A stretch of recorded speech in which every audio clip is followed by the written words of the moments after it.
গত ২-৩ সপ্তাহে মৌসুমি বৃষ্টির প্রভাবে রাজধানীর বাজারে চড়া সবজির দাম। সবচেয়ে বেশি উত্তাপ ছড়াচ্ছে কাঁচামরিচ। এদিকে সপ্তাহ ব্যবধানে বেড়েছে ডিম, পেঁয়াজ এবং মুরগির দামও। নিত্যপণ্যের বাজারে চাপ সামলাতে হিমশিম খাচ্ছেন ক্রেতারা। রাজধানীর খুচরা বাজারে কমেছে সবজির সরবরাহ। বিক্রেতারা বলছেন মৌসুমি বৃষ্টির কারণে সবজি কম আসায় দাম বেড়েছে। এদিকে সবার উপরে নিজের অবস্থান ধরে রেখেছে কাঁচামরিচ। কেজি প্রতি বিক্রি হচ্ছে ১৮০ থেকে ২০০ টাকায়। সবকিছু দাম খালি বাড়তেই আছে, কমার কোনো সম্ভাবনা নাই। আমাদের আশা থাকবে যে রোজার মাসের আগে দামটা কিছুটা হলেও কমে আসবে। এছাড়া করলা, কাকরুল, পটল, ঢেঁড়স, বরবটি সহ বেশিরভাগ সবজির কেজি এখন ৬০ থেকে ৮০ টাকা। বেগুনের দামও বেড়েছে কেজিতে ২০ থেকে ৩০ টাকা। বান্ডেল থাকলে প্রতি সেনমানিতে টাকা বাঁচবে।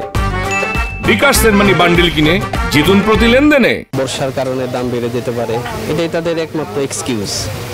কারণ আমরা যারা চাকরি করি তাদের তো লিমিটেড ইনকাম, আমাদের জাস্ট অ্যাডজাস্ট করতে হয়, কনজিউম করা কমায় দিতে হয়, তাছাড়া তো আসলে কোনো ওয়ে নেই। প্রত্যেক সপ্তাহে বাজার দর বাড়ছে, কোনো মনিটরিং নেই।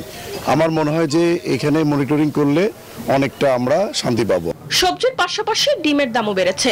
এক সপ্তাহে হালিতে ১০ টাকা এবং ডজনে ২০ টাকা পর্যন্ত দাম বেড়েছে। চড়া পেঁয়াজের বাজারও। টানা অনেকদিন বৃষ্টি হওয়ার কারণে প্রোডাক্ট ঠিকভাবে আসতেছে না, পৌঁছাচ্ছে না আড়তে, এজন্য দাম বাড়ার একটা কারণ হতে পারে। প্রতি হালিতে ১০ টাকা বাড়ছে আর ডজনে ২০ টাকা বাড়ছে।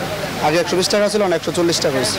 সপ্তাহ ব্যবধানে মুরগির দাম বেড়েছে কেজি প্রতি ২০ থেকে ৩০ টাকা। বর্তমানে মুরগির সরবরাহ একটু কম হচ্ছে, যার কারণে দামটা একটু বেশি। বারবার হিসাব মেলাতে হয় যে কি করতে হবে, সামনে কিভাবে চলতে হবে।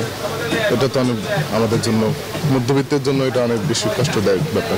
ব্রয়লার ১৭০ থেকে ১৮০ টাকায় ও সোনালী মুরগি ৩০০ থেকে ৩৩০ টাকায় বিক্রি হচ্ছে। মরিয়ম আজিজ, নিউজ 24, ঢাকা।